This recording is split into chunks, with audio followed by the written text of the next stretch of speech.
This is heavy. That's always a good sign when your art bag is heavy. It'll be a good art haul. So today we are going to take a look at what I bought when I was in France. I love this bag. This is the store bag, like the branded bag from the art store. How cute is that? I'm totally going to use this all the time. Before we get into it, I wanted to show you how I transported everything back to Scotland.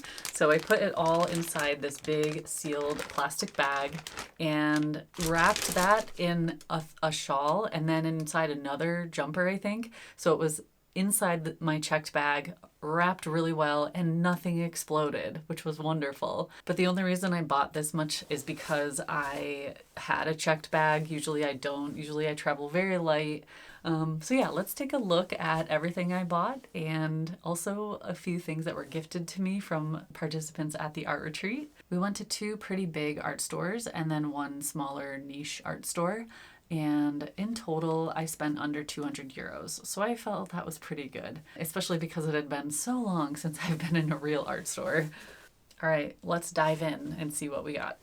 Okay, let's get started with some of the drawing utensils that I got. A lot of you know that I love to draw with blue, any kind of blue pencil or marker or ink. And of course, when I saw the non-photo blue pencil in person, I had never seen one in person. I had to get it, and it was a 2-pack, so I split this with someone else because I figured I only need one for now. And it's a really lovely pastel blue, sky blue maybe. It's pretty soft, but I don't really think it blends well on most papers.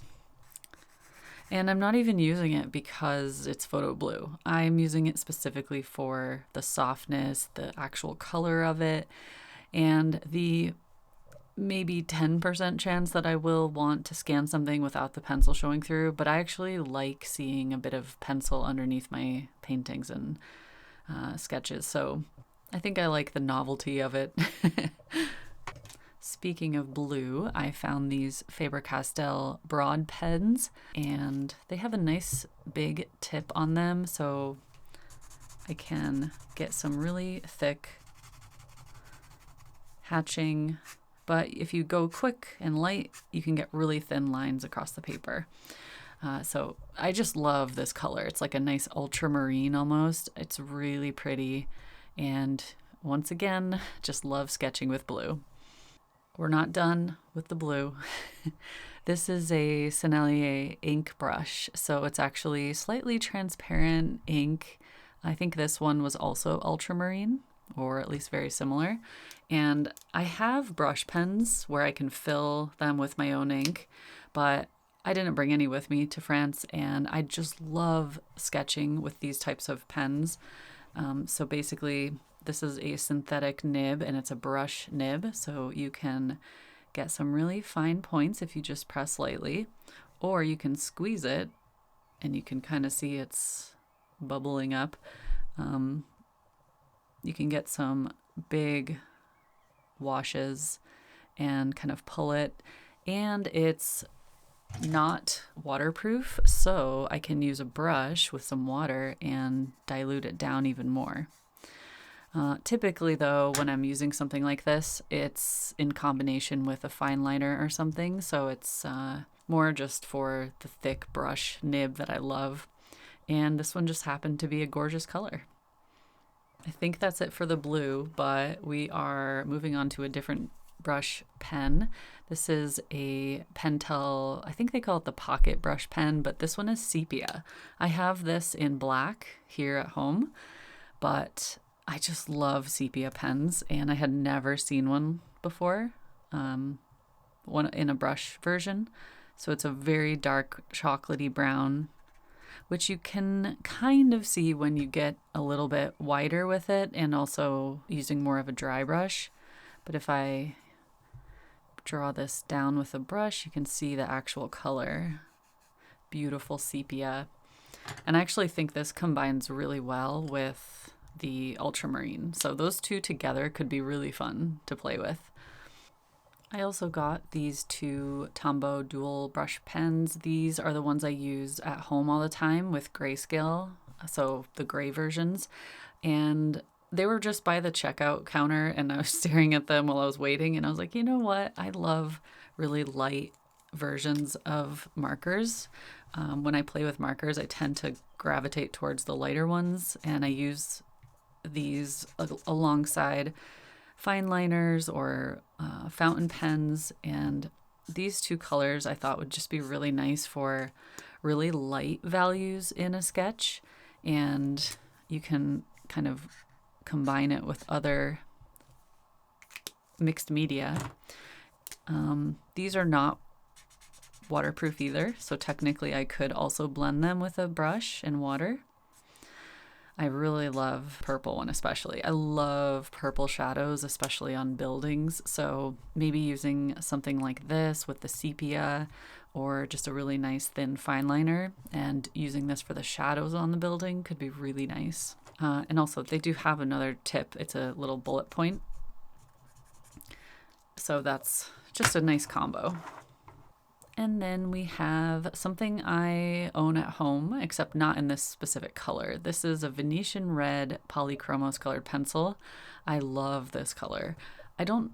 If I owned it at any point, I definitely lost it because I had been looking for one recently in my stash and couldn't find it. So this is a beautiful, it's slightly pinker, reddish, terracotta almost. So I would think I was drawn to this because we were in France and I saw this color everywhere. So just a fun colored pencil. And I really like sketching with a colored pencil, especially if I'm going to use something like this for the shadows on a building. I mean, I'm talking about architectural sketching a lot because that's something we did a lot when we were in France. But this color, I think, combines really well with all of these. So I think what would be fun for a different video is to maybe make a mixed media drawing with all of these supplies. I also got this new brush pen, which I haven't opened yet, but it's a Kiritake gray brush pen. And again, I have various brush pens, but this one is gray, which I didn't have. So I thought that would be fun, a fun combo. So when you first get these, you have to take the cap off, the spacer, and that's technically where the ink is going to come out and touch the nib. So then you screw it back on and it gets inserted all the way up there, and then the ink will start to flow. It's a really nice light gray, maybe a good mid-tone. And it's just a continuous flow. So if you move the brush fast enough, you can get a dry brush effect. But otherwise, you can just kind of keep it flowing. And it's not waterproof. It's pigment-based again, so technically you could soften it or push it around, but I tend not to do that with these. But this one in particular, I think will be really nice for just combining with a fine liner of some kind and then doing the shadows. We're almost done with the drawing utensils. This was actually gifted to me from one of the attendees of the art retreat. Thank you so much, Heather. This is a Blackwing 17, and the cool thing about this one is it has a little ruler on it. I love that. So when you're out there sketching, you can kind of hold it up to your subject and use that as like a measuring tool. But it's just a really lovely, soft pencil. Really dark. I really love this pencil. I typically use the Blackwing Pearls. I've been using these for quite a while now. And these are a little bit harder. You can use them as like a lighter, softer underdrawing. But this one I love so far. So I may end up buying more of these. Last but not least, with the drawing utensils, I got this random little kitty pen. It was near the checkout. I thought it was really cute. And it's just a ballpoint pen, or I guess it's kind of more like a jelly pen, but supposedly it's erasable. And I haven't actually tested that, but I don't erase typically. Oh, it is. Interesting. Okay, it works. But I just thought it was adorable. So I'm going to keep this in my purse probably, just so I always have something. And it's a really soft finish, so I love that. Next, I'll show you a couple of the accessories I got. This was actually a gift as well. This was from Jude. Thank you so much. I had forgotten a pencil sharpener. I did buy a little cheap one at the store, but I don't think it was big enough for some of my utensils. And Jude mentioned that she got this and didn't really like it, the way that it sharpened. But I love these, and I actually have one here at home. This is the one I keep at my desk at all times. So now I can bring this one in my plein air bag and just always have it with me. I don't know why it took me so long to get one of these. I have a kneaded eraser, but it does not have a cute little case like this. So I picked one of these up because it has this little case, and one of the other attendees, Sarah, mentioned that she always keeps the kneaded eraser in the case in her bag. Which obviously is genius, so it doesn't get all messy like mine does. Look how filthy this is. And if you drop this in sand or something, it's just awful. So now I have a nice little case. They had a couple bigger sizes as well as different colors, but I got the tiniest one I could find, so it's nice and portable. I found these in the back of the store in like the discount area. They were just kind of sold in individual, but these are little clips which you can slide onto a sketchbook cover or paper, and then you put your pencil in it. So I have a couple of these in different sizes, but I've never seen, or I don't have a single version, so I can keep this on a couple different sketchbooks, and while I'm switching between a pencil or a pen, just slide the other one into here so that I don't lose it. And then we have a couple fun little nerdy things. I love rulers. I have a bunch of rulers in my office, but I didn't have a nice clear one that has millimeters and centimeters. So I got this one, and I like it because it has this little knob here, so I can just pinch that and move it around a little bit easier.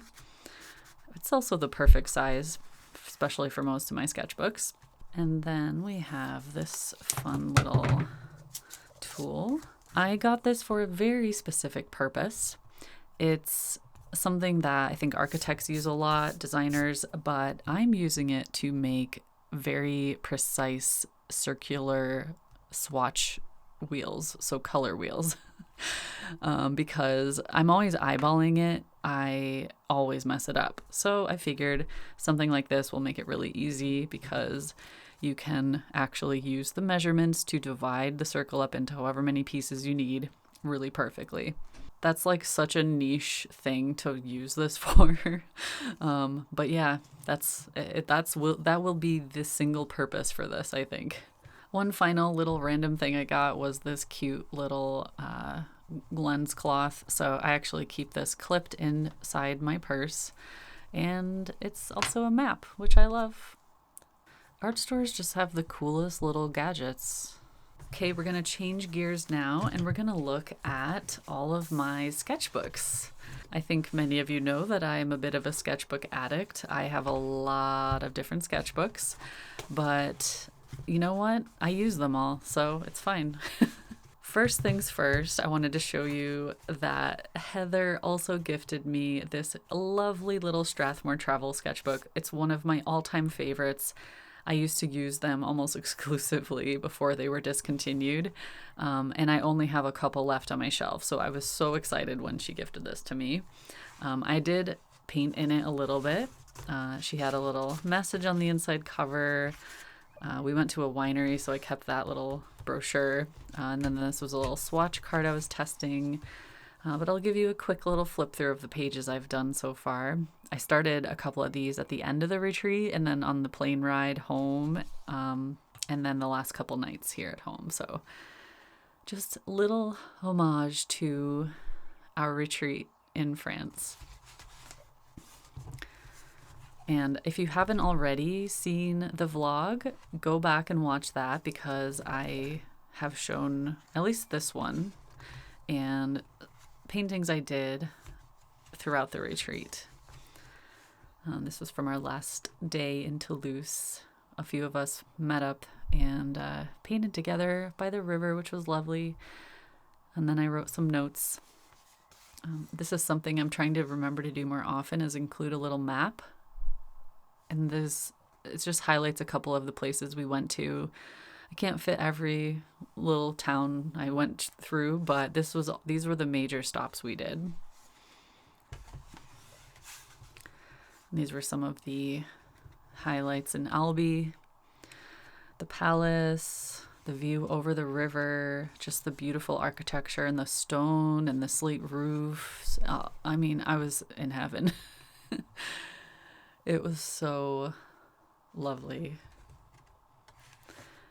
And then a little scene from Gaiac. This is a lovely town on the river. Lots of beautiful towns and rivers. And that's it so far. So I'm actually going to take this with me to New York. I'm going there in only just over a week now. I'm going to be painting in the Adirondacks. So I am going to enjoy that over there. And then at the very end of the retreat, one of the other women surprised me with a little stack of these Strathmore sketchbooks because she had seen me mentioning them, talking about them in my videos over the years, and yeah, it was just so sweet. So now I am fully loaded up with little Strathmore sketchbooks. I'm good to go for quite a while. I'm so grateful for this. And then these are the two sketchbooks I bought. These are both Hanamulla, so they're a brand that I've been really enjoying the last few years. I have had a couple different versions of their sketchbooks, but there was a huge selection at the art store, so it was really hard to choose. But this one is a small version of one of my favorites. So this is the larger square version that I use all the time. You've probably seen this in quite a few of my videos because I've gone through, I think, 2 of them over the last couple years. So I use this during plein air bowl quite a bit this year. And it's 100% cotton paper. So this was one of the sketches in France as well. This paper handles watercolor beautifully. It also is smooth enough to handle all kinds of fountain pens and nibs and ink. I just love this sketchbook. So I got the little version. So I'm going to keep this one pretty much with me all the time this summer, just in my purse, just in case. I really like this small vertical format because I already have a couple other small horizontal formats, but the portrait one is nice. Plenty of space to spread out in there. And this is one that they make that I had never seen before. It's a craft paper sketchbook. It has this funny little binding on the side. And I've only done one page. It was part of one of the demos. But I love craft paper because it's thin. It handles so many different mediums so well. And I love the color of it, especially if I'm using any kind of white or any kind of opaque medium like gouache. I love painting on these with gouache. And a lot of people think that they're too thin for water-based medium like gouache, but I've been using them for a couple years now very successfully. I don't really ever have major issues because I don't tend to use as much water when I use gouache. Here's an example of my other craft paper sketchbook. And I actually more recently have been using this one for master studies particularly. I think I just really love how gouache pops off of these craft sketchbook paper pages. This one is a little more orangey than the Hanamulla, but yeah, it's just, I love them because they're kind of stress-free and you don't always want to use your fanciest, nicest sketchbook when you just want to play around. I also really like spiral sometimes because I can completely fold the cover back and now it's a nice compact size. So I can set this on my lap when I'm outside and it just takes up less space. Now let's move on to paint. I ended up with much more than I thought I would get. Okay, first let's take a look at these. Thank you again, Heather, for gifting these to me. I was so surprised. I had never heard of this before. It's a version of acrylic, I would say. This is the closest thing, except it dries matte. It's like velvety matte finish, and I think it's more highly pigmented. So they say that you can get like way more coverage with one brush stroke compared to something you would get with acrylic. I will be the judge of that when the time comes to test these. I will probably share it in a separate video, especially because I think this would be really nice as an underpainting for gouache. Since it doesn't dry shiny and plasticky, it'll probably allow the gouache to adhere to it a little bit better, kind of like acrylic gouache does. So yeah, we're going to test it out at some point. I bought one watercolor, and it's one of my favorites. Daniel Smith was, I think, 40% off at the store, so I tried to remember which one I was running low on and just picked one up. I probably should have bought more because it was a pretty good sale, but I was getting a little nervous about how much I already needed to bring home because I had bought all this gouache. So finally, I bought the Lefranc Bourgeois, sorry if I'm mispronouncing that, the Lanel gouache. This is one that was highly requested for a few years now. Every time I did any kind of gouache review or video, I would have at least one comment about this brand. So I was excited to finally buy it. It was very affordable, much more affordable than here in Scotland, so really worked out well. I did swatch them when I was at the retreat because a couple other people bought gouache as well from this brand, and they bought colors I didn't buy, so I swatched some of theirs too. So we have the titanium white and the super white, and you can actually see the titanium white is more opaque overall. The super white is maybe just slightly more of a cool white, I would say. But either way, it's good to have extra white. I'm going to do a separate video about my experience with this gouache. I just want to devote a little bit more time to it rather than just in this art haul. Keep your eye out for that if you're interested. We'll talk more about it in the future. I brought, the primary colors, a couple blues that looked really pretty on the shelf, and a couple convenience colors like the Storm Gray, which I typically don't buy gray gouache, but this one had this beautiful bluish gray tint to it, so I was really excited for that. And in retrospect, I wish I had bought a couple of these because they were so pretty when I swatched them. These are the ones that people let me try, so maybe I'll buy one or two more online or something one of these days, but for now I have plenty to play with. And last but not least, we have a very special purchase. Something really cool about the region of France we went to is that it is famous for creating this pigment that they call pastel. And it's made from a plant. I think it's a version of a mustard plant. And after it's processed, you can Google it if you want to learn all about it, but this one in particular is this beautiful indigo color. So I got a couple tubes of it. Because it's made from a plant, I don't think it's light fast, but that's not really the point. The point is that I got to be there and experience where it came from, and now I get to paint with it. So that's really cool. So on its own, without any water or hardly any water, and then when we dilute it out, I think this would look gorgeous on textured paper. This is just a cheap sketchbook with hot press paper, but this, I think it will be slightly granulating, so that will be really fun.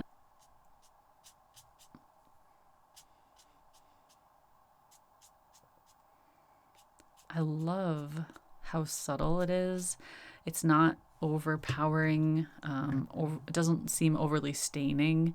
It's just a gorgeous color, and now I wish I bought more. I love having this little memory in a tube. Now that I see all of it together on this page, I think I need to do a mixed media piece with everything you see. So I hope you enjoyed this little art haul.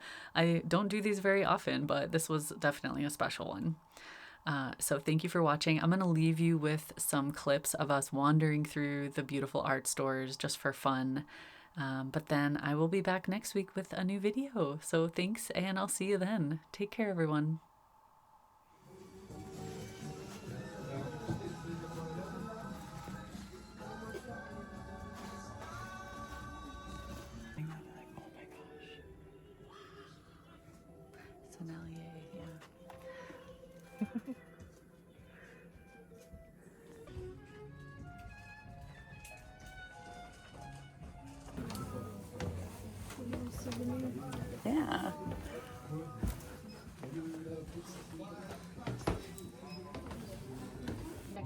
So I do kind of want to.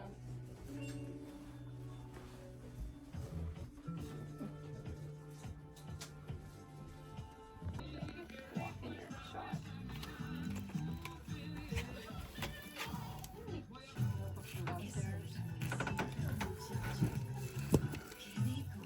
Big.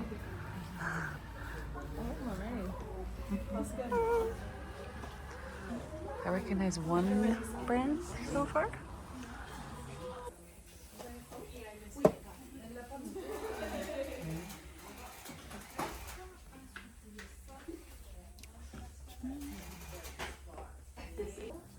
So sorry.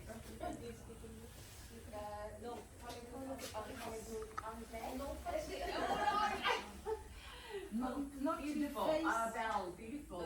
The face, not the...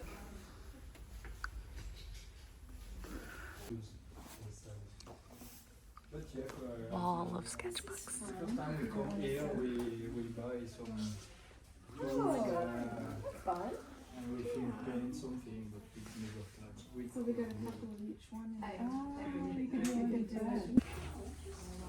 Which one? Of your consumer